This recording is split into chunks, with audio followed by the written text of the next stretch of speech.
What was the best machine gun used in World War II? The MG-42 is the usual answer, with roughly 1,200 rounds per minute, a quick change barrel, and a design that influenced generations of weapons. But among these 50 major machine guns, several were more accurate, more durable, or far more powerful, so let us compare them one by one. First, we have the M1917 Browning, a recoil-operated gun with belt feeding and water cooling. The improved M1917A1 fired .30-06 ammunition from 250-round belts, while the gun alone weighed about 47 pounds. It was especially effective from fixed defensive positions, where its water jacket supported long periods of sustained fire.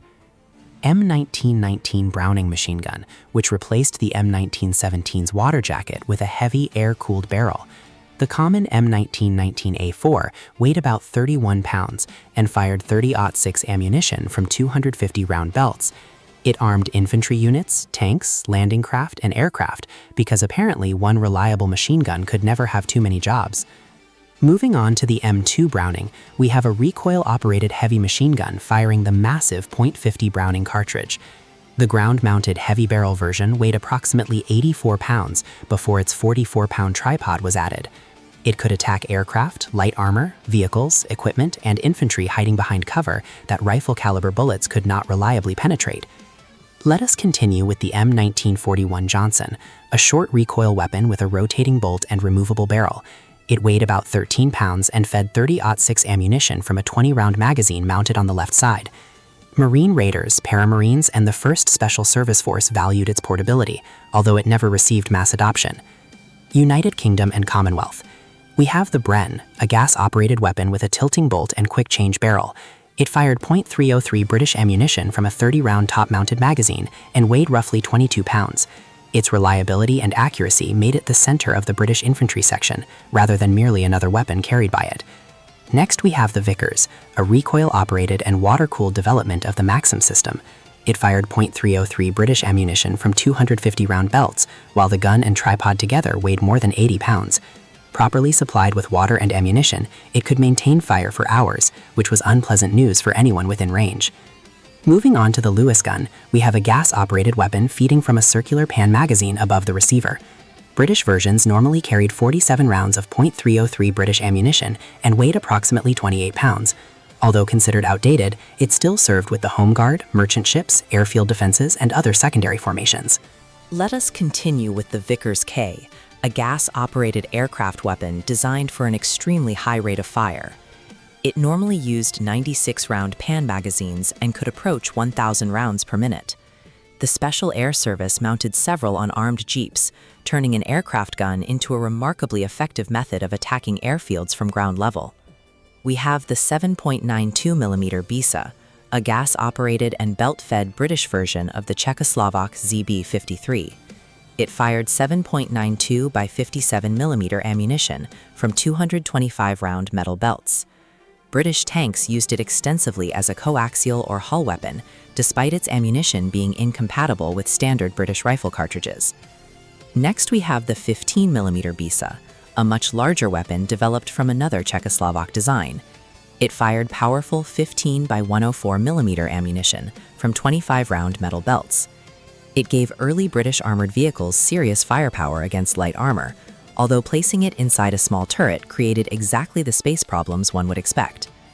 Moving on to the Hotchkiss Portative, we have a gas-operated light machine gun with finned barrel and rigid feed strips. British examples fired .303 ammunition from 30-round strips and weighed approximately 27 pounds. It remained in colonial, training, cavalry, and Home Guard service after newer weapons had replaced it in frontline units. Let us continue with the Madsen, a long recoil weapon using an unusual vertically moving locking block. It appeared in several calibers and normally fed from curved magazines holding around 25 or 30 rounds. Norway, Denmark, the Netherlands, and several other nations still used it during World War II, decades after its original introduction. Germany and Austria. We have the MG-08, a water-cooled German version of the Maxim machine gun. It fired 7.92 by 57mm ammunition from 250-round belts, while the complete gun and sled mount weighed around 140 pounds. Germany still used it in fortifications, training units, and secondary formations, where mobility was someone else's problem. Next, we have the MG-13, a recoil-operated weapon developed from the earlier Dreza design. It fired 7.92 by 57mm ammunition from 25-round box magazines and weighed approximately 13 kilograms. It equipped early German formations and Panzer I tanks before the MG-34 largely replaced it. Moving on to the MG-15, we have a recoil-operated machine gun originally designed for flexible aircraft mounts. It used a 75-round double-drum magazine and fired at approximately 1,000 rounds per minute. Surplus aircraft guns later received stocks and bipods for ground combat because late-war Germany rarely allowed usable weapons to enjoy retirement. Let us continue with the MG-34, a recoil-operated weapon with a rotating bolt and quick-change barrel. It weighed roughly 12 kilograms and normally fired 7.92 by 57mm at around 900 rounds per minute. The same gun could operate from a bipod, tripod, anti-aircraft mount, tank mount, or vehicle mount. We have the MG-42, a recoil-operated and roller-locked weapon built largely from stamped components. It weighed approximately 11.5 kilograms and fired around 1,200 rounds per minute. Its rapid barrel change, simple production, and intense suppression made it one of the most influential machine guns ever produced. Next, we have the MG-81, a lightweight belt-fed aircraft weapon with an exceptionally high cyclic rate. It fired 7.92 by 57mm ammunition at roughly 1,400 to 1,600 rounds per minute. Single guns, twin installations, and later ground conversions delivered enormous firepower while consuming ammunition with equal enthusiasm. Moving on to the Knorr-Bremse MG-35-36, we have a gas-operated light machine gun feeding from a 25-round magazine. It fired 7.92 by 57mm ammunition and weighed approximately 10 kilograms. Limited numbers reached German formations, but poor reliability prevented it from challenging the MG-34 or MG-42. Let us continue with the Solothurn MG-30, a recoil-operated weapon with a rotating locking sleeve. Austrian examples fired 7.92 by 57mm ammunition from 30-round magazines and weighed about 9.5 kilograms. Its mechanism influenced several later German weapons, including the MG-15, MG-17, and MG-34. Soviet Union. We have the DP-27, a gas-operated weapon whose bolt locked through two outward-moving flaps. It fired 7.62 by 54mm rimmed ammunition from a 47-round Pan magazine and weighed slightly more than 9 kilograms. Its simple mechanism made it suitable for mass production and reliable service under the brutal conditions of the Eastern Front. Next, we have the DT, a compact tank version of the DP system. It used a 63-round Pan magazine and could be removed from its vehicle mount for emergency ground fighting. Soviet tanks, armored cars, and self-propelled guns carried it in enormous numbers throughout the war. Moving on to the Maxim M1910-30, we have a recoil-operated and water-cooled weapon mounted on a wheeled carriage. It fired 7.62 by 54mm rimmed ammunition from 250-round fabric belts. It was heavy and visibly old-fashioned, but defensive machine guns received no prices for fashionable engineering. Let us continue with the DS-39, a gas-operated and air-cooled weapon intended to replace the Soviet Maxim. It fired from belts and weighed approximately 14 kilograms without its mount. Extraction and feeding problems ended production in 1941, proving that reduced weight meant little when the weapon stopped working. We have the SG-43 Goryunov, a gas-operated machine gun with a quick-change barrel and belt feeding. Adopted in 1943, it fired 7.62 by 54mm rimmed ammunition from 250-round belts. It offered Soviet forces a lighter and more mobile sustained-fire weapon than the water-cooled Maxim. Next, we have the DShK, a gas-operated heavy machine gun firing 12.7 by 108mm ammunition. It normally fed from 50-round belts and cycled at approximately 600 rounds per minute. Soviet forces used it against aircraft, vehicles, firing positions, and personnel behind light protection. Japan. Moving on to the Type 11, we have a gas-operated weapon with a hopper that accepts standard rifle clips. The hopper held 6 5-round clips, giving the gun 30 rounds of 6.5mm ammunition. Shared rifle ammunition simplified supply, but the exposed hopper also welcomed dirt, dust, and every other battlefield ingredient. Let us continue with the Type 96, a gas-operated weapon feeding from a 30-round top-mounted magazine. It weighed approximately 20 pounds without its magazine and fired 6.5mm ammunition at around 550 rounds per minute. It was easier to handle and generally more dependable than the Type 11. We have the Type 99, a gas-operated light machine gun designed for Japan's stronger 7.7mm rimless cartridge. It used a 30-round magazine and fired at a reported cyclic rate of around 800 rounds per minute. Its greater power improved range and effectiveness, but Japan now had another ammunition type to distribute. Next, we have the Type 3, a gas-operated and air-cooled weapon derived from the French Hotchkiss system. It fired 6.5mm ammunition from rigid 30-round strips and weighed around 55 kilograms with its tripod. Its stable mounting and controlled fire made it effective defensively, provided the crew did not need to move quickly. Moving on to the Type 92, we have a larger Hotchkiss-derived machine gun with a heavily finned barrel. It fired 7.7mm semi-rimmed ammunition from 30-round metal strips at approximately 450 rounds per minute. Its low, steady rate reduced ammunition consumption and made individual bursts easier to control. Let us continue with the Type 1, a lighter gas-operated development of the Type 92.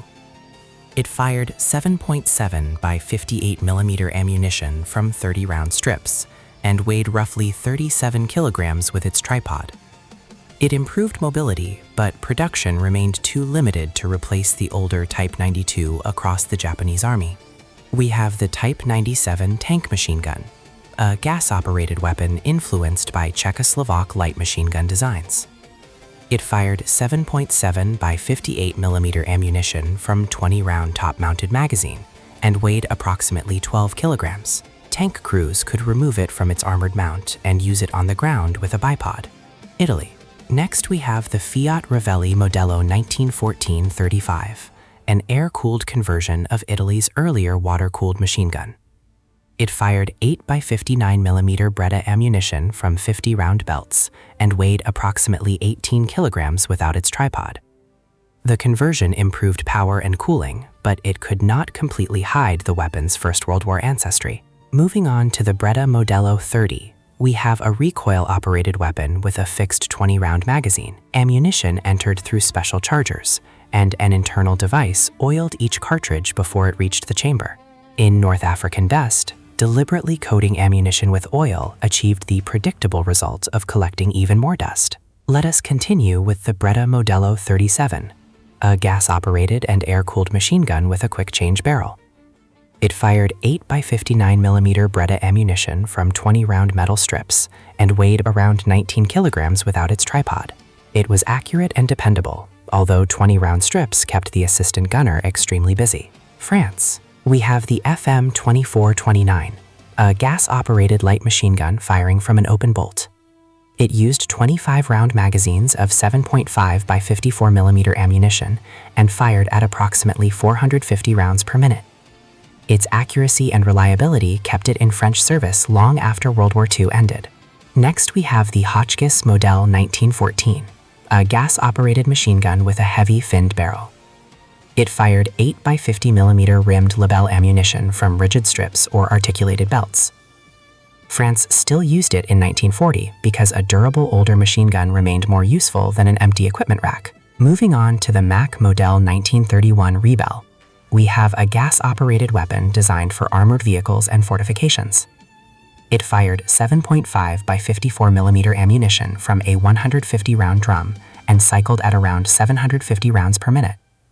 It armed French tanks and twin installations throughout the Maginot Line. Let us continue with the Saint-Étienne Model 1907, a gas-operated weapon with an unusually complicated rack and pinion mechanism. It fired 8 by 50mm rimmed Lebel ammunition from 25-round strips or articulated belts. Surviving guns remained in reserve and fortress service, where there was less need to carry the engineering experiment anywhere. We have the Hotchkiss Model 1922, a gas-operated export weapon available with magazine or rigid strip feeding. Different customers ordered it in calibers including 6.5mm, 7mm, 7.5mm, and 7.92mm. Greek and Chinese forces used it in major campaigns, giving the design a wider combat career than its French service of jests. Czechoslovakia. Next, we have the ZBVZ-26, a gas-operated weapon with a tilting bolt and quick-change barrel. It fired 7.92 by 57mm ammunition from 20-round top-mounted magazines and weighed approximately 9 kilograms. Its design directly influenced the British Bren, extending its importance far beyond Czechoslovak service. These machine guns ranged from portable squad weapons to water-cooled systems that needed entire crews, heavy mounts, and mountains of ammunition. Some became famous through brilliant engineering, while others survived because wartime armies used whatever could still fire reliably. The MG-42 delivered unmatched suppression, the Bren offered exceptional accuracy, the Vickers dominated sustained fire, and the M2 provided raw destructive power. Together, these 50 weapons shaped infantry tactics, armored warfare, air defense, and machine gun development for decades after World War II.